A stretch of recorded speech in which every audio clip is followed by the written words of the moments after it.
जांजगीर चांपा प्रदेश का अगला नया मेडिकल कॉलेज जांजगीर चांपा जिले में खुलेगा। भूपेश बघेल धान बोनस में वादा खिलाफी के कारण ही रमन सिंह की सरकार चली गई थी। इसी तरह विपक्ष भी हमें षड्यंत्र के तहत फंसा रही है। भाजपा जांजगीर के किसान सम्मेलन के बाद पत्रकारों से बात करते हुए मुख्यमंत्री भूपेश बघेल ने विपक्ष को लिया आड़े हाथों।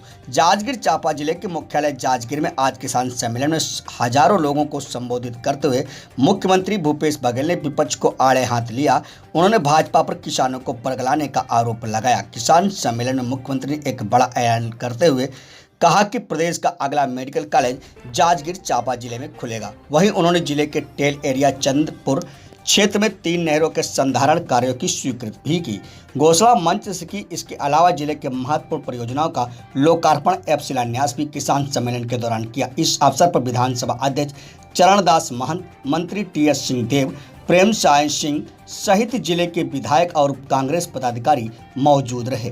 गौरतलब है कि आज जिला मुख्यालय जांजगीर में किसान सम्मेलन के साथ ही मुख्यमंत्री भूपेश बघेल का रात्रि विश्राम भी है। लेकिन आज के पहले कार्यक्रम किसान सम्मेलन में मुख्यमंत्री भूपेश बघेल ने जांजगीर चांपा जिले को अनेकों सौगातें दी। उन्होंने कई मांगों को पूरा करते हुए न केवल सिंचाई परियोजनाओं की मांग को पूरे करने की बात कही, साथ ही नया मेडिकल कॉलेज जो भी प्रदेश में खुलेगा वह जांजगीर चांपा जिले में खोले जाने की घोषणा की।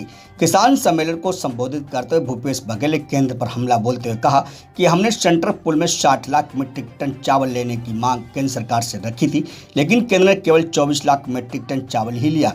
इस संबंध में उनकी बात सीधी प्रधानमंत्री से हुई थी, जिसके बाद वो चावल लिया गया।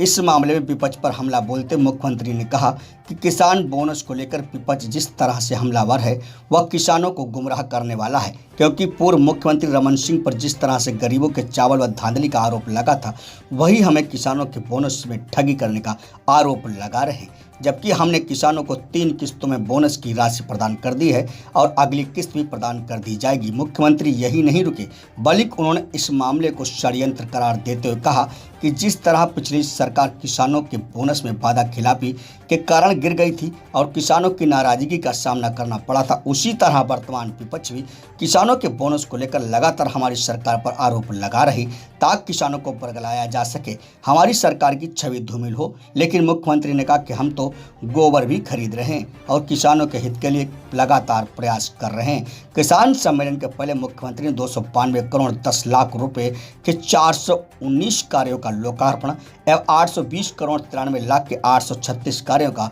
भूमि पूजन किया। 7 अलग अलग विभागों में योजनाओं के तहत 1051 हितग्राहियों को लाभान्वित भी किया। अभी विधायक साथी मन कुछ मांग दे है। विधायक जी सिंचाई पर राम कुमार यादव जी सिंचाई पर बड़ा चिंता करा थे। 3 ठक नहर के संधारण करे बर मांग करे, मैं तीनों के घोषणा करा था और तीनों नहर संधारण करे ताकि अंतिम छोर तक के किसान मन के खेत में पानी पहुंच सके।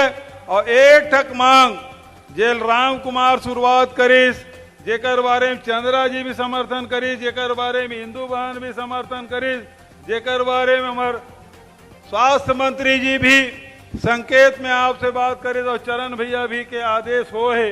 तो अगला जब मेडिकल कॉलेज हमारा मिले हमारे यहाँ वही, तो निश्चित रूप से जांजगीर जिला में मेडिकल कॉलेज खुली।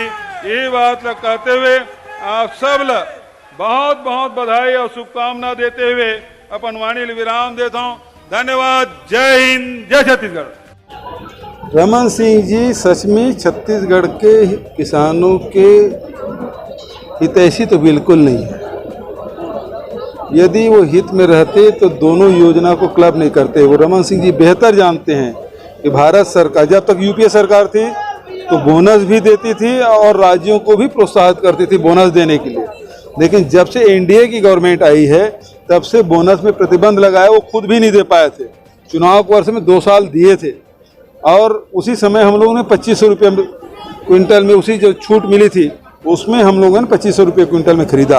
लेकिन भारत सरकार ने फिर कहा कि आप बोनस नहीं देंगे और पिछले साल और इस साल समर्थन मूल्य में खरीदी हो रही है। और इसीलिए रमन सिंह बार बार कह रहे हैं कि 2500 रट क्यों लगा रहे हैं कि ऐसा कहेंगे तो छत्तीसगढ़ किसानों को पैसा नहीं मिलेगा। यदि हम वो चावल एफसीआई चावल जमा नहीं करेगी तो हम धान नहीं खरीद पाएंगे। तो वो सही मायने में किसानों के दुश्मन हैं, हितैषी तो नहीं है। और इसलिए इस प्रकार के बार बार बयान देते हैं और उसी बयान के आधार पर भारत सरकार इस प्रकार से फैसला करती है। गरीबों के चावल खाने का आरोप लगाया आपने।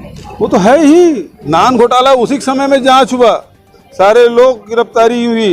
अब जब उसके जांच के दायरा विस्तार करने की जब बात हुई तो धर्मलाल कौशिक की PIL लगाए हैं कि उसकी जांच विस्तार से जांच नहीं होनी चाहिए। तो उसी समय जो तत्कालीन ADG उन्होंने कहा था ये पैसा उस डोमेन में गया है जहां तक हम नहीं पहुंच सकते, हम तो चाहते हैं वो तह तक के जाएं, और किसके पास पैसा पहुंचा वो निकल आए, कौन है CM मैडम, वो सब जानना चाहते हैं, लेकिन खुद